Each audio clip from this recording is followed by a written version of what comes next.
ప్రతిపక్షం అనేది లేదు.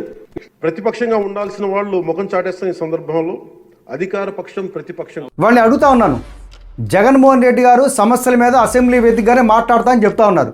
అవకాశం మీరే ఇవ్వట్లా.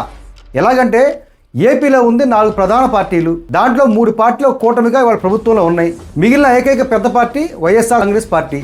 వైఎస్ఆర్ కాంగ్రెస్ పార్టీ వాళ్ళ 11 స్థానాలు వస్తే రావచ్చు కాక, కానీ 41% ఓట్ షేరింగ్తో రాష్ట్రంలో ప్రధాన పార్టీగా ఉంది. వైఎస్ జగన్మోహన్ రెడ్డి గారు మాజీ ముఖ్యమంత్రిగా ఉన్నారు. అటువంటప్పుడు జగన్మోహన్ రెడ్డి గారికి ప్రధాన ప్రతిపక్ష నాయకుడు హోదా ఇస్తే తప్పేంటి అని అడుగుతా ఉన్నాను. ఆయన సమస్యల మీద మాట్లాడతానంటే దానికి సమాధానం చెప్పండి. మంత్రులుగా మీరున్నారు కదా, ప్రతిపక్షం ప్రశ్నలు అడినప్పుడు అధికార పక్షం సమాధానం చెప్పాలి. మీకు భయం ఏంటి అంటే మీదే తప్పున్నట్టేగా. ఆయన వచ్చి ఎక్కడ కడిగి పాడేస్తారో అని చెప్పేసి మీరు భయపడుతున్నారు. అందుకని చెప్పి ప్రధాన ప్రతిపక్ష హోదా మీరు ఇవ్వలేకపోతా ఉన్నారు.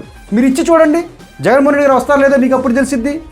మీరు చేతగాక మీరు జగన్మోహన్ రెడ్డి గారు అసెంబ్లీకి రావట్లేదు అంటున్నారు. జగన్మోహన్ రెడ్డి గారు బయట ఉండి కూడా ఏం తప్పు చేయట్లా. ఆయన ఒకటే అడుగుతా ఉన్నాడు, ప్రభుత్వం ఏదైతే తప్పులు చేస్తూ ఉందో, ప్రభుత్వం వైఫల్యాలు ఎక్కడ ఉన్నాయో, ప్రభుత్వం ఎక్కడ హామీలు ఇచ్చి విస్మరించిందో, ప్రజలను మోసం చేస్తూ ఉందో అయ్యే ఆయన మీడియా సాక్షిగా ప్రశ్నిస్తూ ఉన్నాడు ప్రభుత్వాన్ని. మీరు అసెంబ్లీలో అవకాశం ఇవ్వట్లేదు కాబట్టి మీడియా సాక్షిగా ప్రభుత్వాన్ని ప్రశ్నిస్తున్నాడు, ప్రజల దృష్టికి తీసుకెళ్తున్నాడు. ఈ ప్రభుత్వ వైఫల్యాన్ని, ప్రభుత్వ అసమర్థతను, ప్రభుత్వ చేతకంతాన్ని ఆయన మీడియా సాక్షిగా ప్రజల దృష్టికి తీసుకెళ్తా ఉన్నాడు. మీకు దమ్ము ధైర్యం ఉంటే సత్యకుమార్ కావచ్చు, చంద్రబాబు కావచ్చు, లోకేష్ కావచ్చు, పవన్ కళ్యాణ్ కావచ్చు, మిమ్మల్ని ఒకటే అడుగుతా ఉన్నాను, మీకు దమ్ము ధైర్యం ఉంటే జగన్మోహన్ రెడ్డి గారికి ప్రధాన ప్రతిపక్ష నాయకుడు హోదా ఇవ్వండి. ఆయన అప్పుడు అసెంబ్లీకి వస్తాడు, ఆయన సింగిల్గా వస్తాడు, ఒకడే వస్తాడు.